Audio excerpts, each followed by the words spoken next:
Hello televiewers and welcome to this other edition of The Brief, your favorite bilingual program, which is dedicated to the review of striking headlines in the papers. On today's edition of the program, we are still bringing to you information about the short stay of visit of President Paul Biya in Europe. As you all know, President Paul Biya left the country late Sunday for Europe after spending nearly 2 years in the country without traveling abroad. We shall equally talk about FECAFOOT, the Extraordinary General Assembly, which is holding today in Yaoundé, also caught the attention of many newspapers today in the country. Let's go find out what the French newspapers have for us this morning with Audrey Zatsa. Bonjour Audrey. Bonjour à toi Lasha.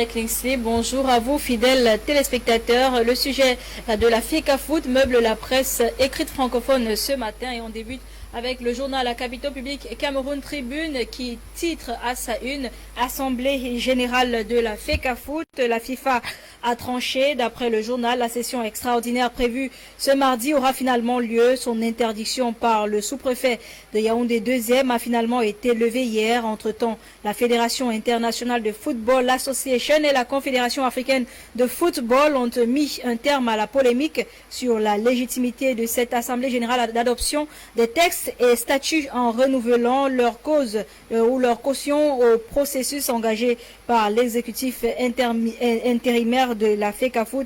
Vous aurez plus d'informations à la page 28 du journal à capitaux Tribune. Le journal Mutation, pour sa part également, parle de la FECAFOOT, Assemblée générale de la FECAFOOT, ce que FIFA veut. D'après le journal, sous la menace de la Fédération internationale de football Association, le sous-préfet de Yaoundé 2e interdit puis autorise l'Assemblée générale extraordinaire de la Fédération camerounaise de football, le ministre des Sports Sambourbe. C'est ce que nous renseigne le journal Mutation ce matin. Plus d'informations à la page 15 de ce journal. On parle également d'une alerte à la peste porcine à la page 11 du même journal. Poursuivons avec le jour de Aman Mana qui parle également de l'Assemblée générale extraordinaire de la FECAFOOT. La FIFA menace, le gouvernement recule.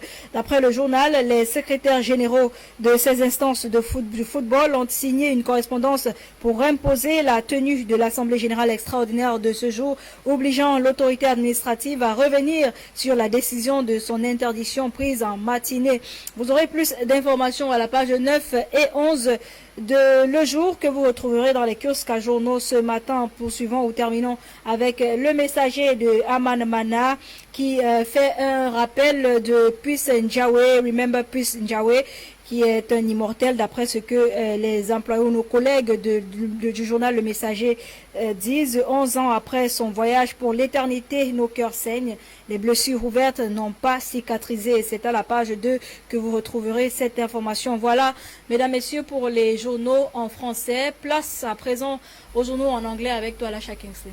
Thank you, Audrey Zatsa. Let's kickstart with the Lone English Daily, The Guardian Post. The Guardian Post, a newspaper this morning, is talking about an imminent special session of Parliament to discuss the Anglophone crisis in the country. The paper writes that a special session to discuss Anglophone crisis imminent in the country. Since the Anglophone crisis took an ugly twist and morphed into an armed conflict that has been rocking the northwest and southwest regions of Cameroon, there have been calls from various quarters for the subject or the issue to be brought to the floor of the Parliament for deliberations. While the Parliament has continued to drag its feet on the issue, pressure has continued to mount for the crisis to be discussed in Parliament. Members of Parliament of the Social Democratic Front Party, the AZF, according to the paper, had on several occasions taken the National Assembly hostage, disrupting proceedings and demanding that the Anglophone crisis be tabled for discussion. During the November 2017 session of Parliament, AZF MPs had taken to the rostrum of the National Assembly, chanting songs commonly used by Anglophones in confrontation with the security forces during crisis. This had forced the Speaker and other ruling CPDM MPs to abandon the session to the handful of the SDF MPs. You can get more details in this edition of the Guardian Post newspaper. Let's talk about this wahala between Nextel and the Ministry of Post and Telecommunication of Cameroon. We are told that for uttering damaging remarks in Parliament, Nextel goes frontal with P&T Minister. The management of the said telecommunication company has gone frontal with the Minister of Post and Telecommunications, P&T Minette Libon Linkeng, accusing her of making remarks in Parliament which they say are damaging to the company. According to top management of Nextel, in a presentation in Parliament during the just ended parliamentary session, the minister made unfounded revelations to the people's representatives. Her outing, they said, put Nextel in a bad light both at home and at the international business community. More details in this edition of the newspaper. Equally in Guardian Post newspaper, senior or search for solutions to Anglophone crisis. Archbishop Nkiar tells people not living in the northwest and southwest regions of Cameroon to shut up. He says residents in crisis-hit regions better placed to speak on conflict because they face daily realities of what is ongoing in the northwest and southwest regions of Cameroon.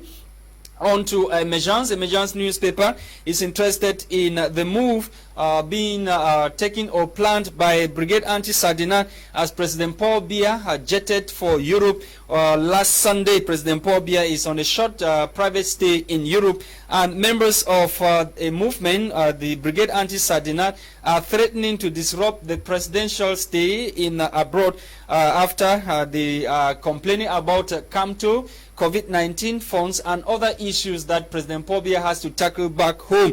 So they want to disrupt the stay of President Paul Biya in Europe. Let's continue with the Emergence newspaper to talk about the extraordinary General Assembly of FECAFOOT. The Minister of Sports and Physical Education, FECAFOOT clash. FIFA snubs minister's decision, orders holding of FECAFOOT's extraordinary General Assembly. Should be recalled that the senior divisional officer for Fundi had earlier banned the said General Assembly, which was supposed to take place, and recently, it's only yesterday, as we are told by Emergence, that the government of Cameroon authorized the holding of the said General Assembly to discuss things related to football management and the leadership of FECAFOOT in the country. And the Star newspaper, of which we are ending this morning, says after 20 years of no private visit abroad, Biya leaves for Europe.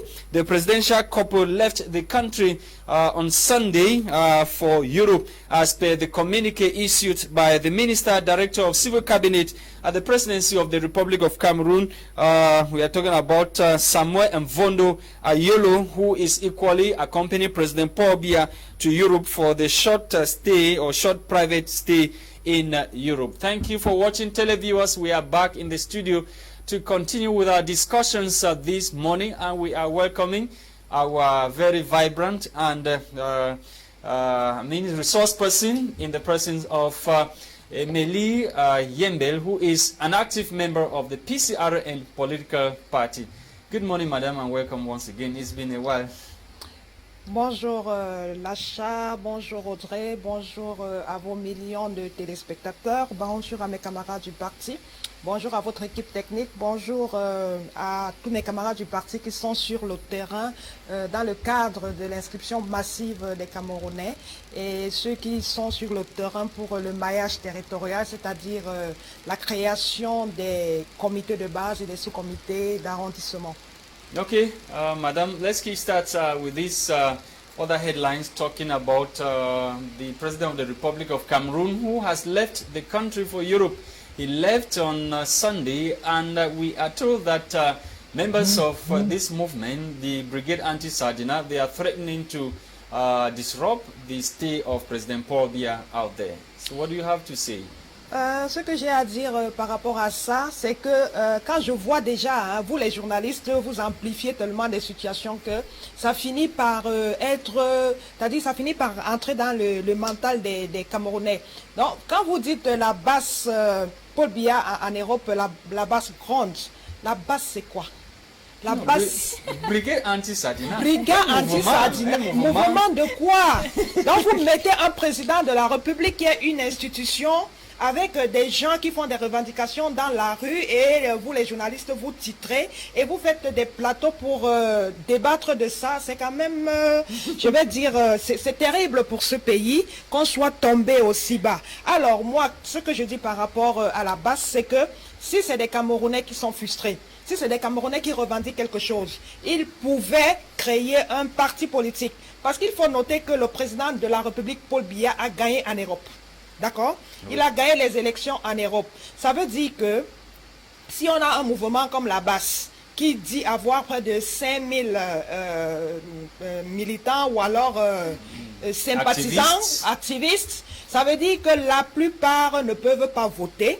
La plupart n'ont pas, la plupart n'ont pas de carte d'électeur, donc ils ne sont pas des citoyens qui peuvent exprimer leur voix. Parce que le changement ne peut que se faire, le changement des paradigmes au Cameroun ne peut que se faire par les urnes. Vous ne pouvez pas être en Europe.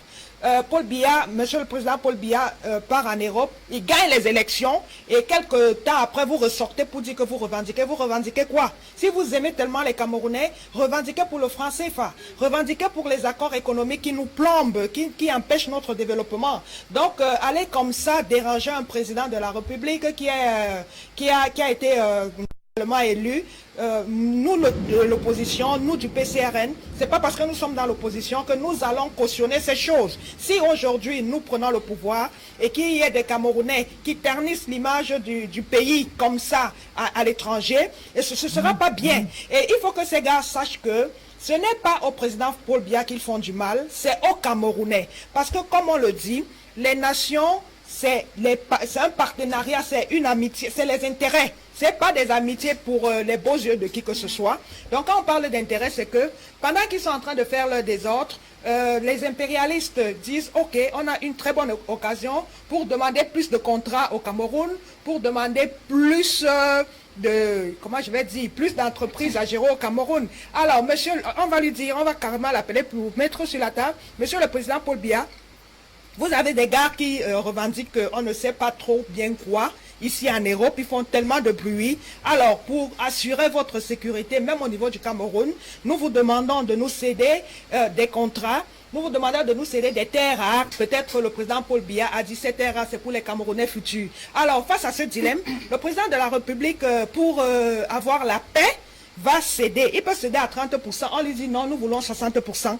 Pour que vous ayez la paix. Et c'est comme ça que ça se passe. Oui. Et puis, c'est les Camerounais qui souffrent. Mais Madame Yembel, vous conviendrez donc avec nous, les journalistes, qu'on doit en parler, hein, parce que... Non, vous devez en parler, mais pas amplifier. Quand je vois ce titre-là, vous voyez un gros caractère, Paul Biya en Europe, un petit caractère. Et mais justement, c'est quand même un groupe d'activistes. Mais ils sont en train de gronder. C'est quand même un groupe d'activistes qui n'a pas cessé de détruire les ambassades, les institutions diplomatiques du pays à l'extérieur. Est-ce qu'on ne va pas, justement, est-ce qu'on ne va pas leur donner des sentences? Vous pouvez aussi mettre en gros titre Paul Biya en Europe en gros titre et la basse grande en bas titre, en petit. Oui, c'est même ça, parce que c'est comme si vous minorez l'institution de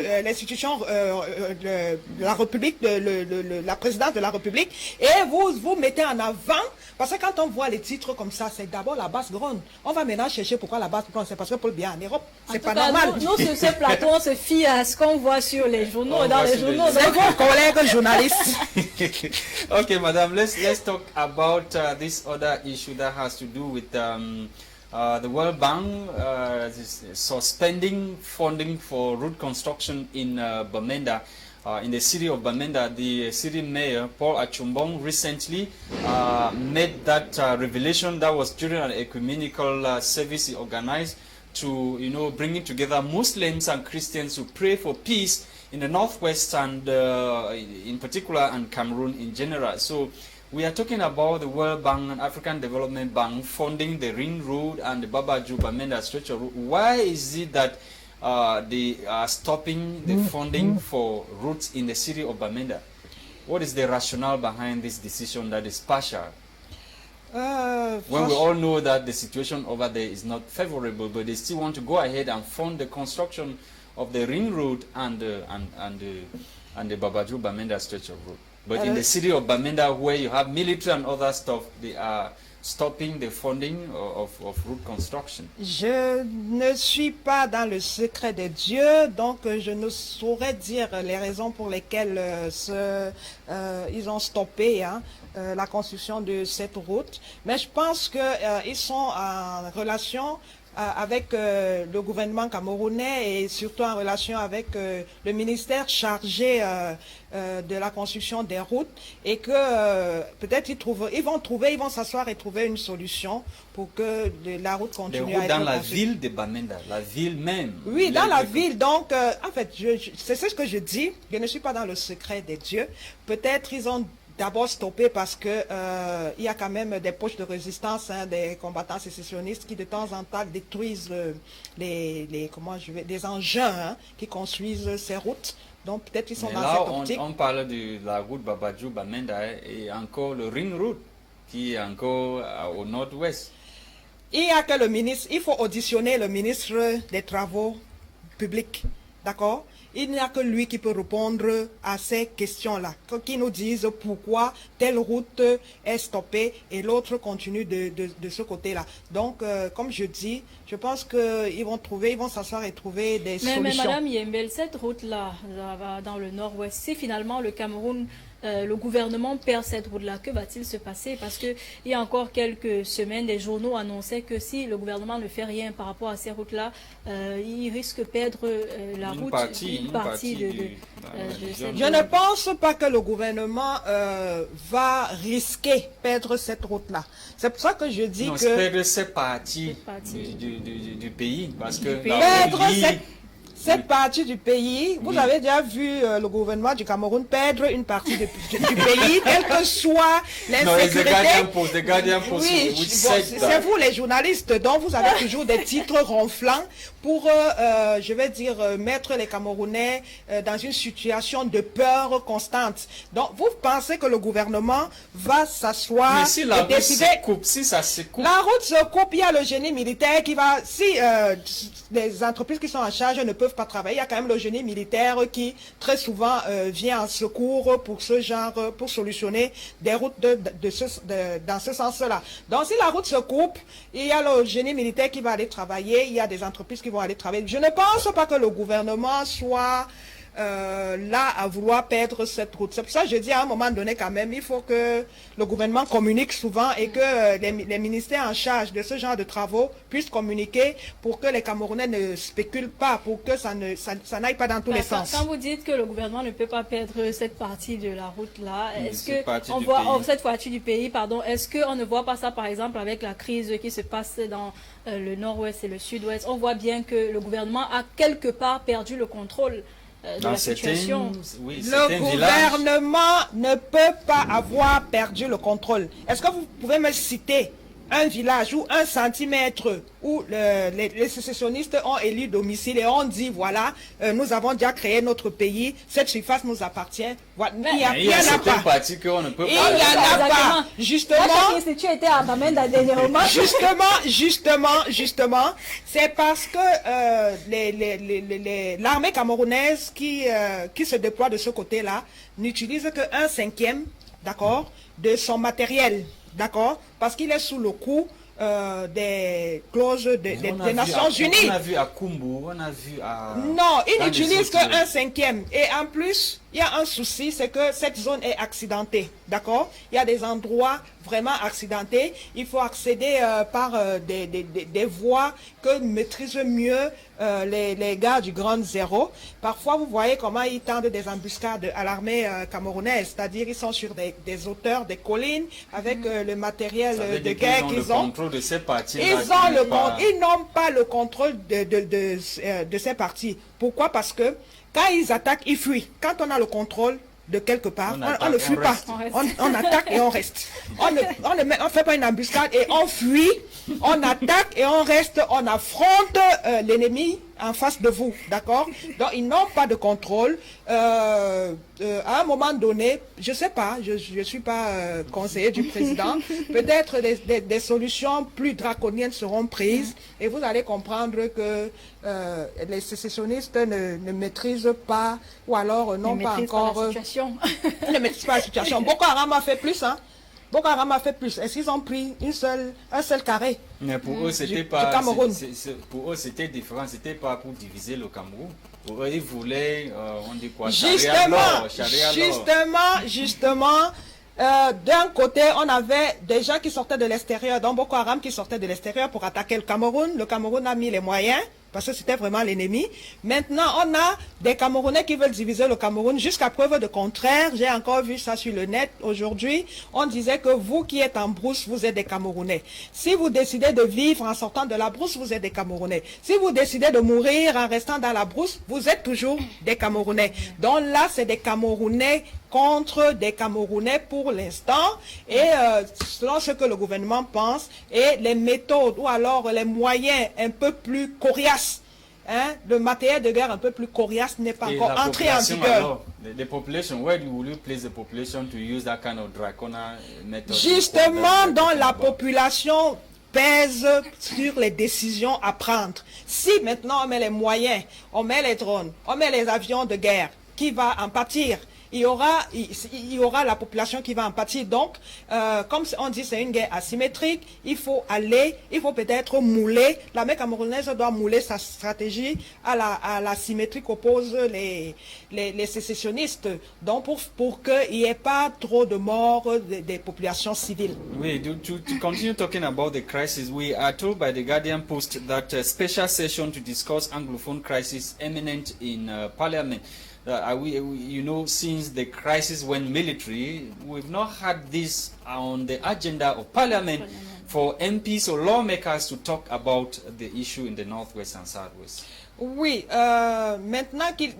si maintenant il faut en parler au Parlement, peut-être il est temps de le faire, parce que une situation de crise n'est jamais statique. La situation de crise est dynamique. Donc, au fur et à mesure que le temps passe, il y a des aléas qui entrent en jeu et il y a c'est-à-dire on adapte la stratégie à la difficulté qu'on rencontre en face. What actually can Cameroon Parliament brings to end this conflict? What can they really do? Do they really have the power to change the narrative in the Northwest and Southwest? Les parlementaires sont des élus de la nation, d'accord? Ça veut dire que les parlementaires sont mieux placés pour savoir ce que veulent les populations du Nord-Ouest et du Sud-Ouest parce qu'ils ont été élus. Il y a certains depuis 5 ans, ils n'ont jamais mis pied. Ils n'ont jamais mis pied. Quand vous avez est-ce des gens... Est-ce qu'ils représentent encore la population? Ils représentent la population parce que la population ne les a pas encore bannis.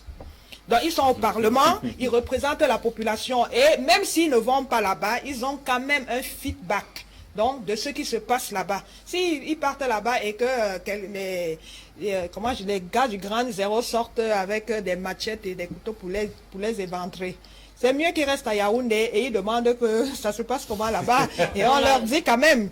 Donc, dans la faute à la population qui soutient ces élus de la nation qui ne font pratiquement... Non, la faute n'est pas à la population qui soutient les élus de la nation. Les élus de la nation, comment ça ils ne font rien?